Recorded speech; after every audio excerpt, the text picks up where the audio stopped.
Hey everybody, welcome once again to Virtual CrossWalk this May 17, 2020. Today's a special day. As you know, we have our annual business meeting happening while this service is taking place. And for you active members, thank you for your participation and your flexibility as we do this. We know this year it's a little bit on the low budget side and we will improve in years to come, but thanks for just making it happen this go around. We've got some cool stuff happening for you. Dar's going to bring you up to speed on what's happening around the campus and the ministry. We got some good tunes for you, got a meditation for you, and then a special kickoff today for a teaching series that I think you're going to love it or hate it, honestly. The only reason you'd hate it is because it's going to make you think really hard. So anyway, more on that in just a moment. See you in a few. Welcome to CrossWalk.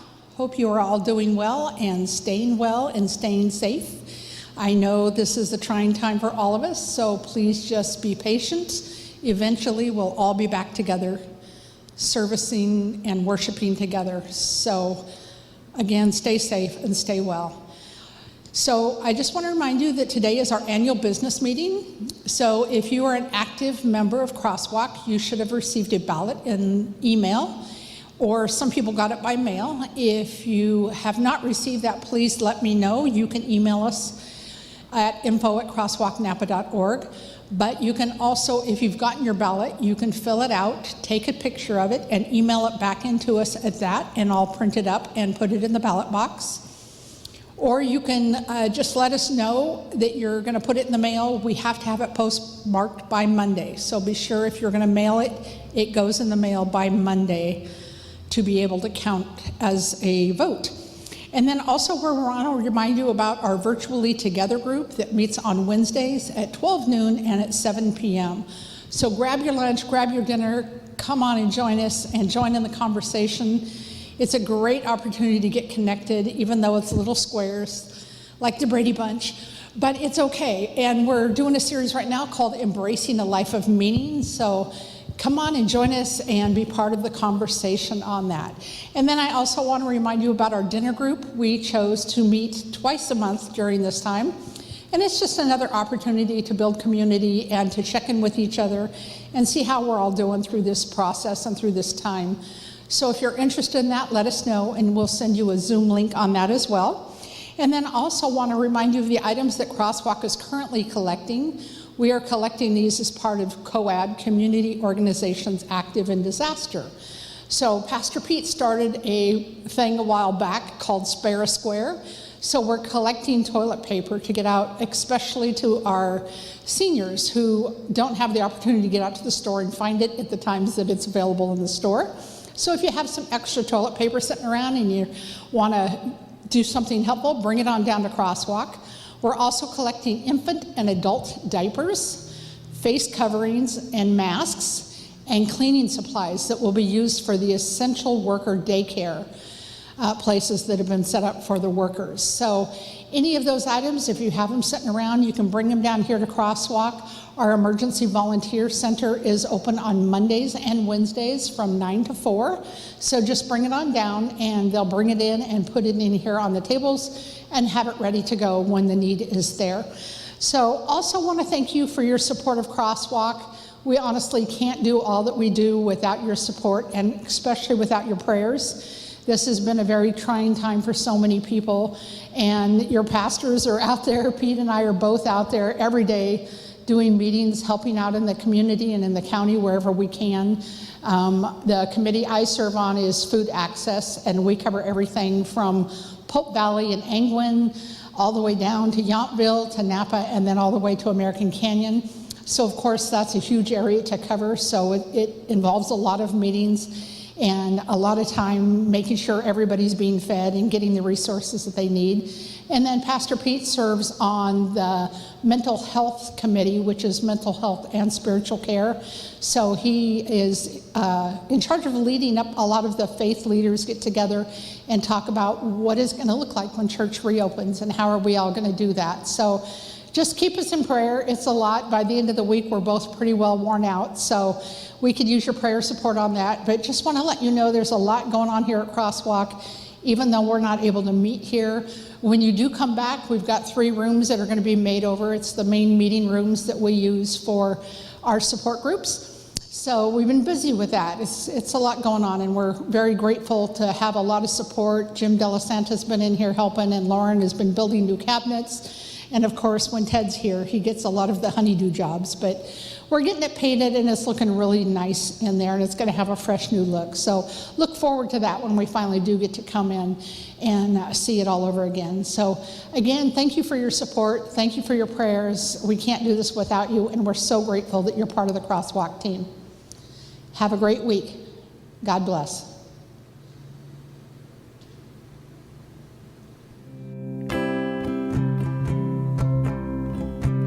Who breaks the power of sin and darkness, whose love is mighty and so much stronger, the King of glory, the King above all kings, who shakes the whole earth with holy thunder, who leaves us breathless in awe and wonder, the King of glory, the King above all kings. Hey, this is amazing grace.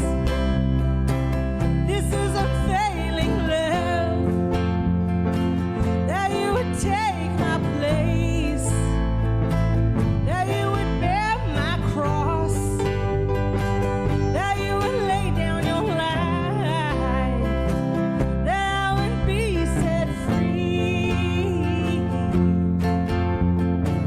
Jesus, I sing for all that you've done for me. Who brings our chaos back into order, who makes the orphan a son or daughter, the King of glory, the King above all kings, who rules the nations with truth and justice, sinners like the sun of brilliance, the King of glory, the King above all kings. Hey, this is amazing grace. This is unfailing love, that you would take my place, that you would bear my cross, that you would lay down your life, that I would be set free. Jesus, I sing for all that you've done for me. Worthy is the Lamb who was slain. Worthy is the King who conquered the grave. Worthy is the Lamb who was slain. He is worthy. Hey, this is amazing grace. This is unfailing love, that you would take my place, that you would bear my cross, you would lay down your life, that I would be set free. Jesus, I sing for all that you've done for me.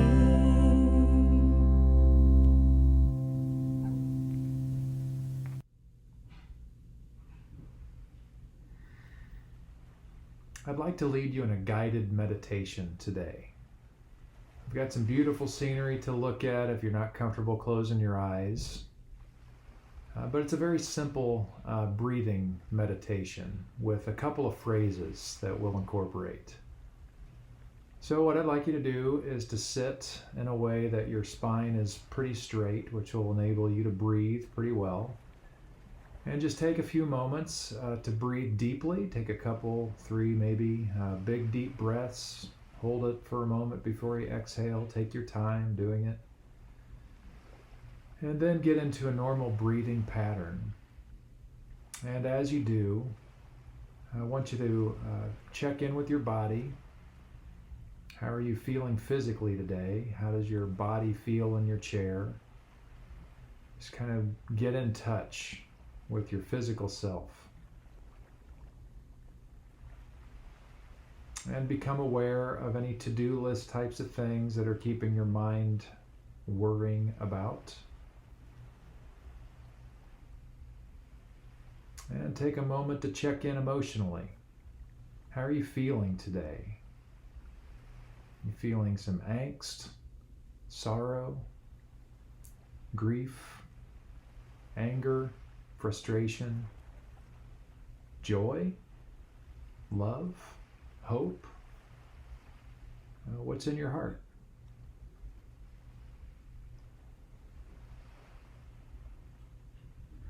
And then finally, take a moment to offer any prayer concerns you might have to God. Release them into God's care. Take a few moments to do this stuff while you focus on your breathing and just be still together before God.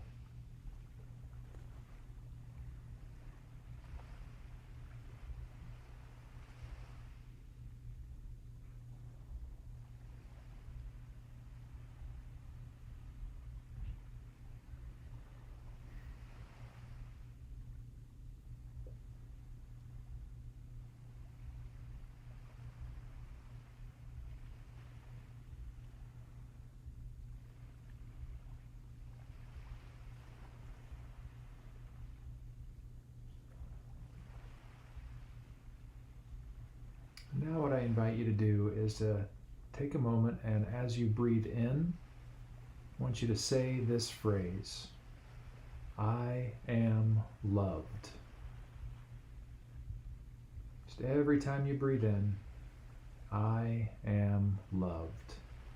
Why don't you do that for a few breaths?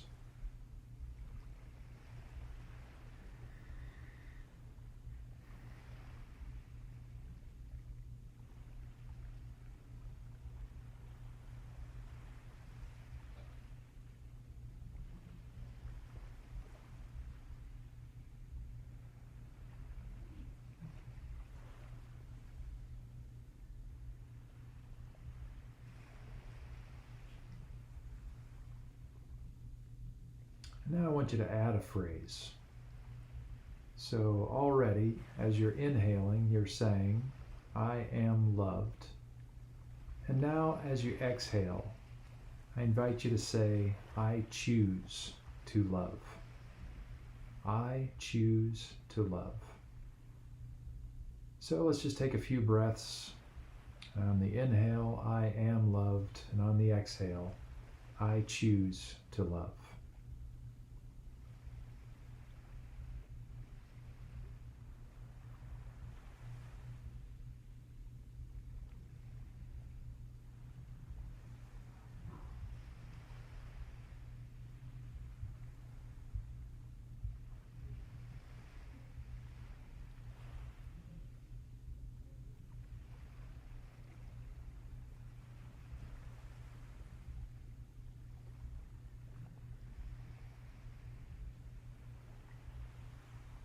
Amen.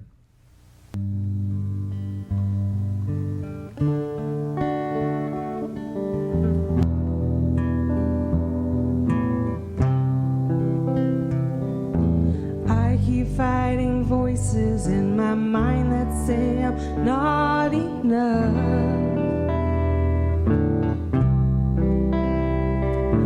Every single lie that tells me I will never measure up.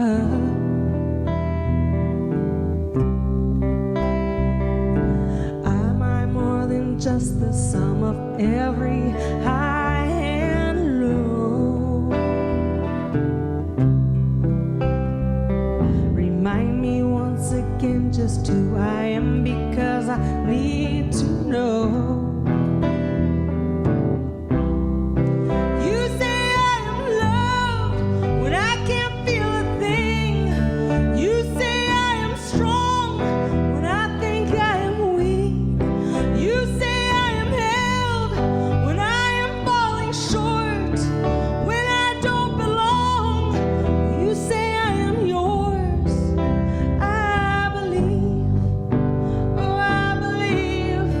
What you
embark on a new series.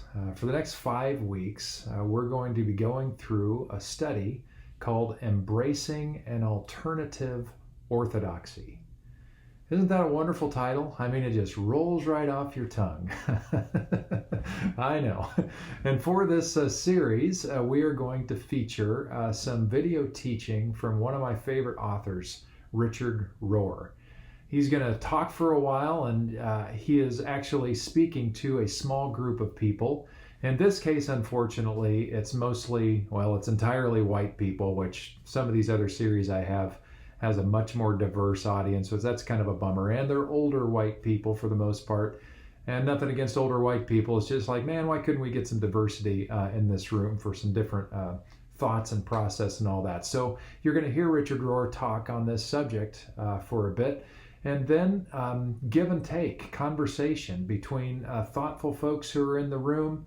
Many are wearing khaki pants, and they'll engage Rohr, and there'll be some back and forth. And at the end of each session, I think you're going to walk away with a lot to think about. In fact, for this entire series, I'm just warning you, you're going to need to get your nerd on because this is really penetrating stuff. And I chose to do this now because for those of you who are looking for something fresh and some meat to kind of chew on, even in a distraction kind of a way, you're going to get it with this stuff. It's gonna push your envelope a little bit. On the blog that we publish every week under our website under the teachings, there are process questions which I hope you'll jump into to help you really go to the depths. And then on Wednesdays at noon and 7 p.m., I lead a discussion group on these process questions and what we're learning today from Rohr. So prepare for that, and I hope you'll take full advantage of this. My hope is also that by the time we're done with this series, we'll be pretty close, I'm hoping, to be able to come back together. I don't think we're going to be able to do that before mid-June. And so this will take us right up to that point. So hopefully by that time, the air will clear and we'll be able to get back to some sense of normal, although it will be different. At that time also, I will be studied up and ready to go into a new series. What I'm thinking right now is to take you through Paul's letter to the Colossians. It's a really, really interesting letter and some mind-blowing stuff in there that actually is quite related to what Rohr's going to be talking about in the following weeks. To lead into Richard Rohr today, there is this passage of scripture from Luke chapter 7 that has just been sticking with me, and I've been thinking about it all week. And it's this peculiar story where Jesus has some renown by now, and he has a following. He's well known for his insights into the faith. He's well known for his healing capacity. And so he's making the rounds up in Capernaum, which is a northern part of Israel at that time. And he's invited to this dinner party by a religious leader, a Pharisee. And the Pharisees were well known for being kind of holier than thou, kind of know-it-alls, and were willing to put people in their place and let them know where they stood. At this time in ancient Judaism, there was a lot of legalism going on, sort of this idea of you need to do the right thing or else God is not going to be happy with you and you're probably going to be condemned. And so that was kind of the tone of what was going on. Jesus is invited to this guy's house, a Pharisee, for dinner, and he gets there for this dinner party. And while things are getting going, kind of the early stages, this woman shows up. And this woman happens to be of ill repute. We don't really know what her immorality was or what her backstory was. All we know is from the text is that she had a reputation for being an immoral woman. And most of the time that meant some kind of sexual immorality. So perhaps she was a prostitute. We don't really know. Or maybe she just got around. I don't know. And we don't know. She's also unnamed in this story. She's not Mary Magdalene, which some people assume is this person, but we don't know who she is. As soon as she gets there, she makes a scene. She's not invited. She sort of sneaks in with the help, I guess. And as soon as she gets there, she finds Jesus. She knows who he is. And she anoints his head with oil, which would have cost a fortune. And she finds herself weeping. She's overcome. And with her tears, she wets down his feet and dries his feet with her hair. She's washing his feet, which, by the way, gives us a clue that hadn't been done yet, which the Pharisees should have had done before this. And so Jesus is looking at what's happening here and experiencing all this, and he's looking around the room and he sees the face of his host, the Pharisee, and the guy's indignant. He's ticked off that this immoral woman has come into his house uninvited and now is making this big scene. And so Jesus asks him a question. He says, hey, say you got two people who owe a rich dude a whole lot of money. And one of the persons owes him $50, and the other person owes him $50,000. And recognizing that it's a tough time in the economy, the rich dude says to both these people who are indebted to him, I'm canceling your debt. And Jesus asked this question to the Pharisee, who is going to be more grateful, the guy who has just canceled a $50 debt or a $50,000 debt? And the Pharisee thinks about it for half a second and says, well, I suppose the one that owed the greater debt. And Jesus says, yes, that's true. And he goes on to say, as soon as I got here, this woman has been showing me this display of affection and gratitude because she knows that she has been forgiven a lot. And so the moral of the story is, one, that we see the fruit of forgiveness. That when somebody is in touch with just how graceful they've been treated, it comes out in who they are, and they can't help themselves. And by contrast, when we're really not that aware of how much we've been graced, it also shows in our attitude. The other thing here that you need to recognize, and this was also brought up in this text, is that once Jesus talks about the forgiveness that had been shown this woman in her sins, the Pharisees and his friends get indignant once again because they're wondering, who is this guy who can say that this woman was forgiven? That's really provocative back then because only God can forgive sins, right? And yet Jesus is doing that. But there's another level that is also provocative here. Jesus was a long way away from dying when he did this. A long way away from hanging on a cross. A long way away from what eventually would be looked at as a final price that was paid, a ransom. A long way away from becoming the substitutionary Lamb of God to take away the sins of the world, as John the Baptist would say about Jesus. A long way away from reconciling people with God on the cross. Long before the cross, forgiveness was granted. In fact, like in many other cases in Jesus' ministry, the people that he encountered on this forgiveness plane found out that the forgiveness was there all along, and all Jesus did was open their eyes to what was already there. And once they saw it, their lives were changed. If you get nothing else today, I hope you understand that you are deeply loved by God. That if you're carrying around all this guilt and shame and wondering if God could ever forgive you, I've got really, really good news for you. God already has. It's a done deal because it is the character and nature of God to do so. It's not because of your merit. It's not because of any special prayer you prayed. It is simply because that is who God is. And God loves you unconditionally. The question for you today is, what will you do with that? How will you believe it? How will you incorporate it into your life so that you, like that woman who showed up at that party, might be a person who lives their lives going forward with deep gratitude?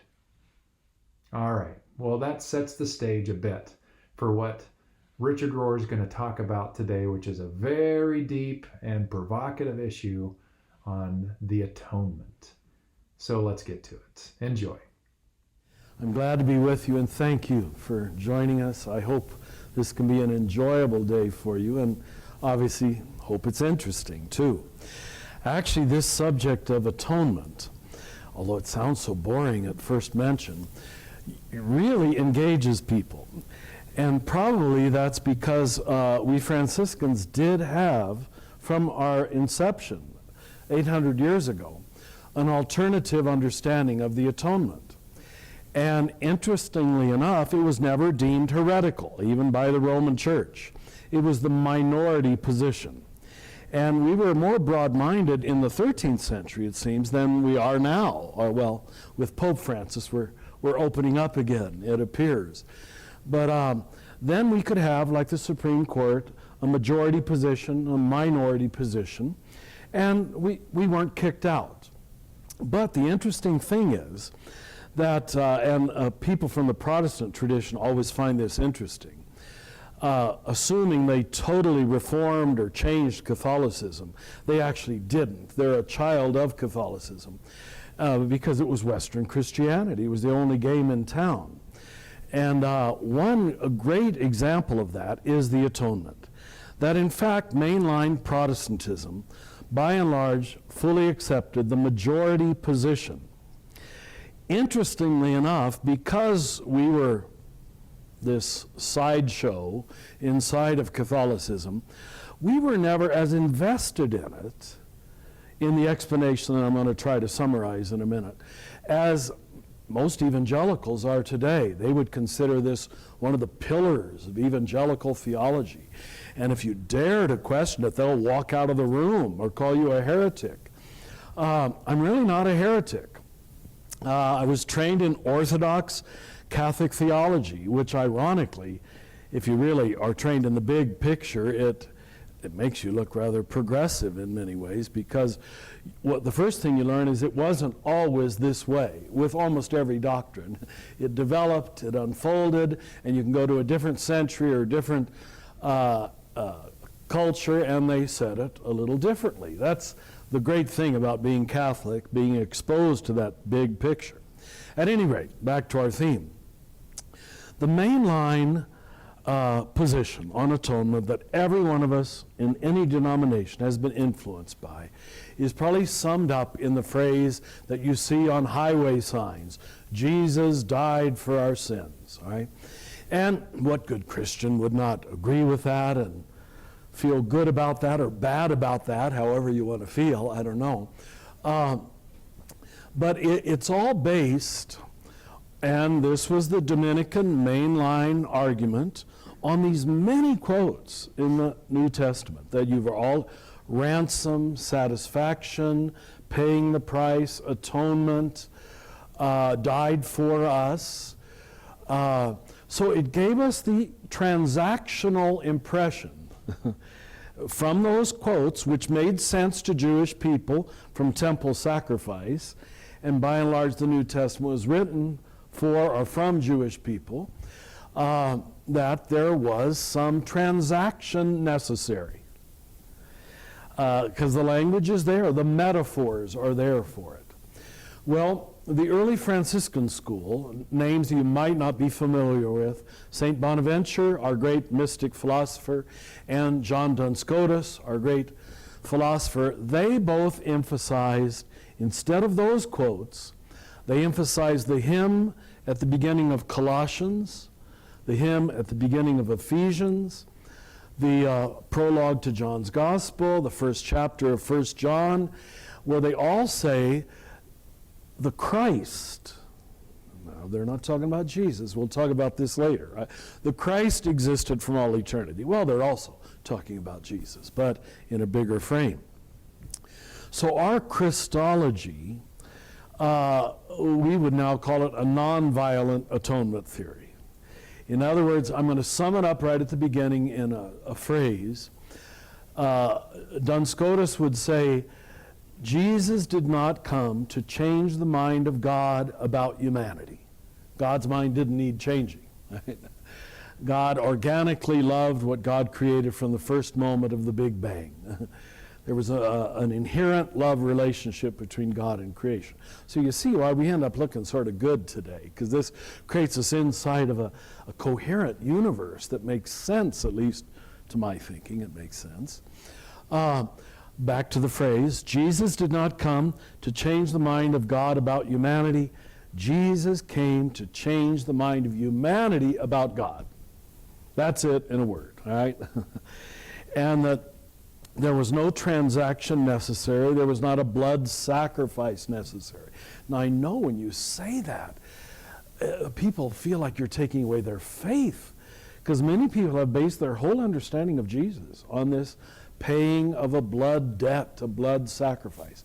Here's the problem, and I'm sure you've already figured it out, although many people didn't for some reason. The ordinary atonement theory doesn't say much good about God. God the Father, as we would call him in Christian theology. That there is not an inherent love of what God created. That God is, excuse my French, but God is pissed off. And we see this in a lot of vocabulary and hymnology. The word wrath, commonly used, the wrath of God. Now, some of you know I've been involved in men's work for 20 years almost. And when I discovered how universal the father wound is, how many people did not have a father, had a wrathful father, an alcoholic father, an absent father, well, they were just programmed, absolutely programmed to believe this. That God is basically not likable, not trustworthy, not on our side. And here we gave him a theology that actually accentuated that. So we made, underneath that rubric of the normal atonement theory, that there needed to be a transaction for God to love what God created, we created a real barrier to mystical thinking, to the understanding of the unconditional love of God. It was very conditional from the very beginning, do you understand? God's love had to be bought. And so for us, it just created huge problems. And, Anselm, who gave us this, he thought he was doing us a favor, and I understand. Because in the first 1,000 years, they saw this language in the scriptures. They said, well, who's this debt being paid to? And the normal Christian consensus in the first 1,000 years was it was being paid to the devil. I know, we don't think that way anymore, but it was a magical level of consciousness. Right? The debt had to be, so he's paying off the devil. Well, what does that again say about God? Is God in charge, or is evil in charge, or why does the devil have to be paid off? So Anselm of Canterbury, in what is called the most unfortunately successful piece of theology ever written, he wrote a paper called Cur Deus Homo. Why did God become a human being, And he, trying to advance the conversation, says, no, he wasn't paying the debt to the devil, he was paying it to God. That's how it got started. Thinking he was well-intended, that's why I call it unfortunately successful, everybody accepted that. But that really, we would say, is not the biblical message. The biblical message, and we'll talk about the cosmic Christ later, is that the Christ was the first idea in the mind of God, that is, to materialize. God wanted to show God's self in material creation. And God loved that creation from the moment God created it. So our atonement theory, the Franciscan minority position, is basically saying no atonement is necessary. Now let me end by using the beautiful English word, which just happens to have two levels of meaning. We called it at-one-ment. Instead of atonement, there was no bill to be paid. There was simply a union to be named, an at-one-ment, if you want to play with that word. So I hope you'll see, if anybody thinks this is going to lessen their faith in Jesus, I promise you, the final effect is absolutely the opposite. It will give Jesus a centrality the image of the invisible God from all eternity. That is much more attractive. And one final thing that Scotus said, we cannot have Jesus being merely a problem solver. We mess up, and so plan B is Jesus. No, Scotus says Jesus, the Christ, is plan A. The first idea in the mind of God is to reveal who God is. Jesus is the revelation of God's plan A. He is not a mop-up exercise after Adam and Eve ate that darn apple. And so you see why this solves a lot of problems for contemporary people. But let's talk about it. Okay. Richard, so much to talk about. It is. It's an exciting. Oh my goodness! I know. It opens up a whole world. Oh, you've just opened up a huge space for us here. And friends, I think we'll just jump into the conversation because it feels like you've energized us this morning, Richard. And you'll notice places where you were particularly captivated by what Richard had to say, maybe several. What I'm going to do is invite you to go to that place and jump in, and we'll just follow and have a lively conversation for these next 45 minutes. So who would like to begin? And responses to Richard, engagement with anything that he said? I've got a question, Richard. Yes, please. Everything you're saying is very attractive to me, and I understand, I think, the problems with the traditional atonement theory. But Jesus asks that the cup be passed, and then goes on to say, nevertheless, not my will, but your will. And so he willingly dies. So there's implicit in that the notion that in some manner God required of Jesus that he die. Now, how does that fit into plan A? Well, I just wouldn't say it that way, that God required it. Okay. I would say reality requires the letting go of what I call the false self. Reality requires the letting go of illusion, of pretense, and in my Christology, I'd say Jesus died willingly, surrendered the Jesus small self so the Christ universal self could be born. And in that, he models for all of us the same pattern. That I know this isn't attractive to contemporary Western people, but death is part of the deal. And that's not a negative statement, that's not a morbid statement, that's not a punishing, threatening statement. It's just animals know it, trees know it, all of nature knows the cycle of death and life. And what we see in Jesus is a willing surrendering to that, embracing of that, to use our beautiful word here, an embracing of it. So you're on the right track, absolutely. But just don't say God required it. I'd say reality required it, because that's the cycle of reality. Yeah. But we projected it all on to God, the Father.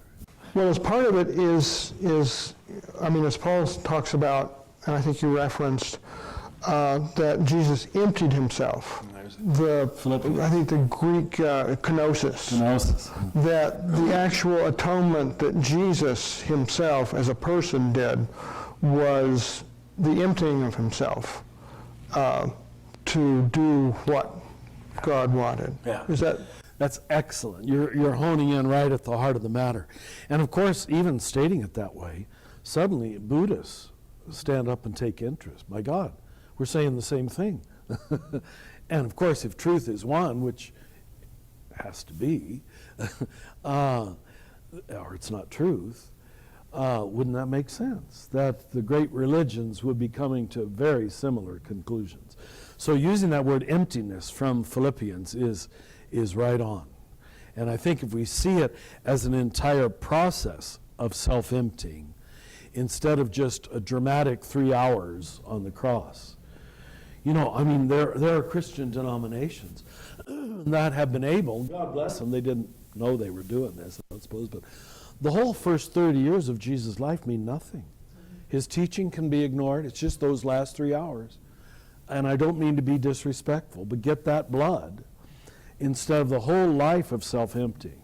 So thank you. That's the track we can understand things well inside of, I think. Anybody else? And I know I said the thing so quickly, so if you feel a need to force me to fill in some blanks, please do.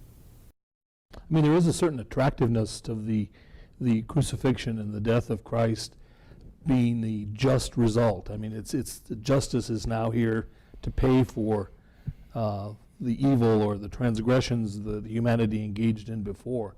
So, I mean, I can see where the majority view, I guess, Yes. was well received. Was well received.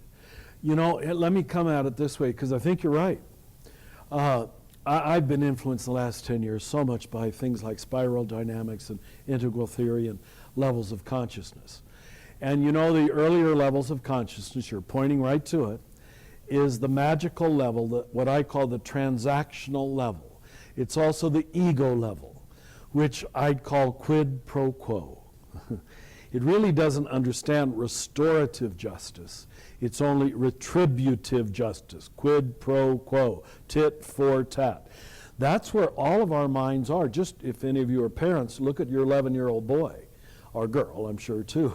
They want quid pro quo, tit for tat. Follow the rules. You said. You know.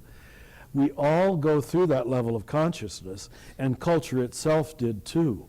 It couldn't understand restorative justice in the 11th century. That God, in fact, justifies us by loving us more, not by punitiveness. That didn't even make sense. So you put it very well. There's a certain level of attractiveness to paying a price, quid pro quo. And that does satisfy an early level of the mammalian brain, if I can call it that, which we all have. Yeah, okay, things are justified. Now the field is leveled. But the wonderful thing we Christians believe is that the gospel goes far beyond that. That the doctrine of mercy has nothing to do with quid pro quo. In the Bible studies I go to, everybody's always like, why is the blood there? And why is it, to justify it through Scripture? And wouldn't the Jewish tradition of scapegoating, where... You got it. Is that part of it? Of course it is, yeah. Going back to the sprinkling of the blood on the doors when the angel of wrath is coming through, and the sprinkling of the blood on the altar. As you know, Leviticus is at 16, is the story of the scapegoat, where on the Day of Atonement, this poor little goat was brought into the Holy of Holies. The high priest laid his hands on him, put all the sins, we'd call it public corporate confession. It really worked rather effectively. It was a magnificently effective ritual. So effective that René Girard says it became institutionalized in every culture on this earth, that we found groups that we could hate, that we could collectively drive into the wilderness, It's brilliant. Well, at least it was, I feel sorry for the poor goat, but at least it was just one goat. We did genocide instead. And René Girard, apparently you're somewhat familiar with him, he goes so far as to say, as a cultural anthropologist, that there's not a single culture he can find in the world, in history, that did not hate another group. That the way you define yourself and hold your group together is to be against another group. Let me tell you, as a Catholic, we Catholics held together very well. It was a delight to be a Catholic. We had our little ghettos, We were laughing all the time. We were happy because we were the one true church and all the rest of you were heretics. And as long as we could be assured that you didn't know Jesus and we did, that you were not going to heaven because you were heretics and we were, it works. Do you understand? That's a very subtle form of scapegoating.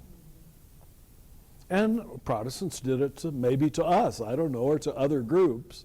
But we all do it. It works. So, you honed in on something central again. What's the price for that scapegoating? Blood. Someone always has to suffer so I can feel superior. Someone has to spill blood so I can be on top. It's the very name of patriarchy itself, you know. Someone else has to be wrong so I can be right.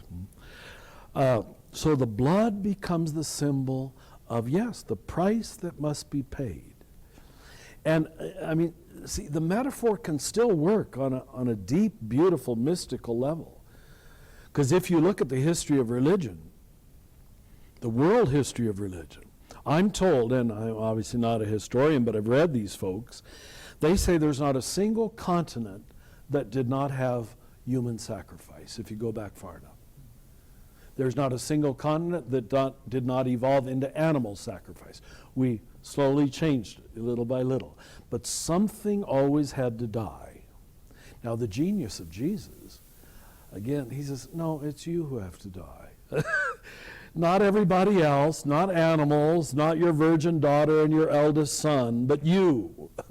And of course, the ego doesn't want to hear that. So we're always spilling somebody else's blood. So the imagery of blood, and I'll stop on this so you can ask more, turns around in Jesus. And the mystical soul gets this. As you gaze upon the one we have pierced, the crucified, which we Catholics were good at, you know, painting the crucifixion. Well, a great transformation can take place there. As you gaze upon the crucified, the great turnaround happens. That it's not we who have to spill blood to get to God. We have God, as it were, spilling blood to get to us. Oh my gosh, that's good stuff. I mean, that's magnificent. That's transformative. That makes you fall in love with God. God spilling blood to get to us. So I don't have to throw away my crucifixes. In fact, I have a whole collection on my wall because now I can understand the mystery of the cross, the transformative character of the cross, more than ever before. But it's not a transaction, it's a transformation. Can you feel the difference? Yeah. In spiritual direction, what you're doing is not throwing out that childhood conditioning, but helping persons to recognize, what does that really mean? Exactly. And that's what I hope we're doing here. What does that really mean? And you got to go through magical consciousness, mythical consciousness, rational consciousness, pluralistic consciousness to get to non-dual or mystical consciousness. And that's reflected in the growth of the person, and it's reflected in a person's spiritual growth too, and the growth of culture. So what we are right now is we're, as a culture, at the pluralistic level, understand, culturally. Yeah. And that's why so many of these things that were understood at the magical, mythical level don't make sense to us anymore. But I don't want to throw them out. I want to say, how do you raise them up? To say, oh my God, that's truer than ever. Once I get to the highest non-dual level or mystical level and really understand the transaction of love, the transformational power of love that's going on there. So you can't throw out, and that's been much of my desire, is not, I've said to groups at the beginning of a conference, I don't want to throw out a single one of your doctrines or dogmas. I'm not here to do that. I don't want to waste your time or my time. But let's find out what they really mean. Right. And you'll usually find it's better than ever. So that's why we use the term here at the school, alternative orthodoxy. We're still concerned about being orthodox. But what so many people call orthodox is childhood conditioning. Passing for orthodoxy. Yeah, it doesn't help. Because then when they go off to college at the rational level of consciousness, and it doesn't make sense anymore, what do? Throw out the baby with the bathwater. And that's why agnosticism and atheism are largely a child of Christianity. You go to the Christian nations, formerly Christian nations, and that's where you have a high degree of atheists and agnostics. Particularly We Western. didn't grow up with them. I'm sorry? Particularly Western. Western, yes. Because we didn't preserve the mystical level. Yeah, that's right. Or go to the mystical level even. Whenever I was listening to Richard speak, I was hoping that my son and his generation would not have to fight the fight that I'm fighting now, because it took me a while to get to this, because I was trying to remain loyal. And that's good. I was trying, and then finally, through years of reading and being open to other ways of thinking, then I realized it's no threat at all. I can hang on to these other things, but I don't want the next generation to have to undergo that. Maybe if we do our part in introducing to them early on, this is part of it, but so is this. And God is a loving God. You know, we've discovered, and I'm sure you as an educator know this, it's not what parents say, it's what they're excited about. And if you talk about this in an excited way, it's sold. Do you understand? Yes. It takes. And if you're excited about legalism, your kids will be excited about legalism and ritualism or whatever else. And that's exactly what I've seen in working with adults in education. A lot of times their actions, like the grandparents who are, the parents aren't baptizing the children, so the grandparents do it. And it's not out of love, but out of fear. Fear that if this child does not have water poured on their head and this formula, ritualistic formula, said exactly this way, that if they die, they're going to hell. And that to me says so much about what your image of God is. And it's so important to communicate to our children, for me to my grandchildren now, a different image of God than what I had, which was the cosmic attendance taker. Did you go to Mass? Did you not go to Mass? Keeping track of all of my sins, those sorts of things, instead of a God who from the get-go planned to come and meet us where we were. Excellent. Thank you. Well, Richard, about everything you're saying makes enormous good sense, and both of you, with regard to educating children to the fact that God loves us, and beginning there rather than, watch out, because Santa Claus grows into God, and God's a lot scarier than Santa Claus. I think you're really on target. But I have a simple question for you. You've done a lot of work on the spirituality of the two halves of life, and coming out of that work, I've pretty well become convinced that an inevitability in human life is that we're all going to begin with quid pro quo, especially in a capitalist culture. And the thing that gets us out of it is we're all also going to get shellacked. And I'm from Texas, and in Texas, what a man does when he gets shellacked is he pulls himself up by his own bootstraps, which is a guaranteed way to not get the message. That's right. So the question I have for you, teach our children well. I have no quarrel with that at all. I think what you're saying is wonderful. But I also wonder if somehow it's simply not inevitable that experience itself is going to have to teach us that quid pro quo doesn't work. Well, you're really making something so clear that we've been formed much more by American culture. Maybe Texas personifies it better, but we're all in it. We're all in it together. That we like willpower religion. I can do whatever I need to do. The language of the scriptures, the language of the mystics and saints, is not the language of willfulness, but willingness. The language of surrender. Jesus surrendering to his passion. He's not steering the whole thing. He's surrendering to what has to happen, what's inevitable. That's a very different language than pulling up by my own bootstraps. We are so formed by that we pretend it's the gospel, Christian preachers talk this way, you can do it. You can do anything you want. You're an American.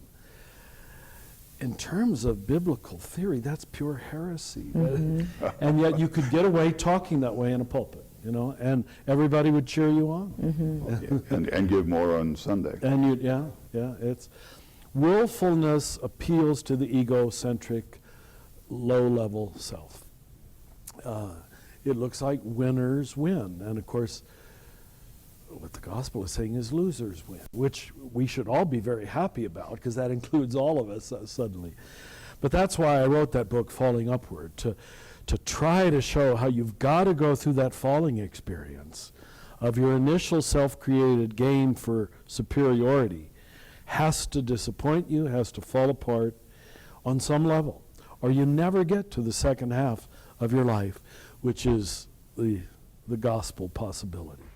Well, I hope you enjoyed that as much as I did, and I hope you'll take it to the next level with the process questions that are on the blog that you can access through our website under the teachings. But before we go on to our annual business meeting and open up the floor for questions on our live Zoom feed, want us to just close our time together with the prayer that Jesus taught us to pray. And we're going to kind of zip through it today, but just recall that this prayer was meant to be a model, one to take our time with, to reflect deeply on each movement, each statement, that it would shape the way we live every day of our lives. Let's pray together. Our Father, who art in heaven, hallowed be thy name. Thy kingdom come, thy will be done, on earth as it is in heaven. Give us this day our daily bread, and forgive us our trespasses, as we forgive those who trespass against us. And lead us not into temptation, but deliver us from evil. For thine is the kingdom, and the power, and the glory forever. Amen.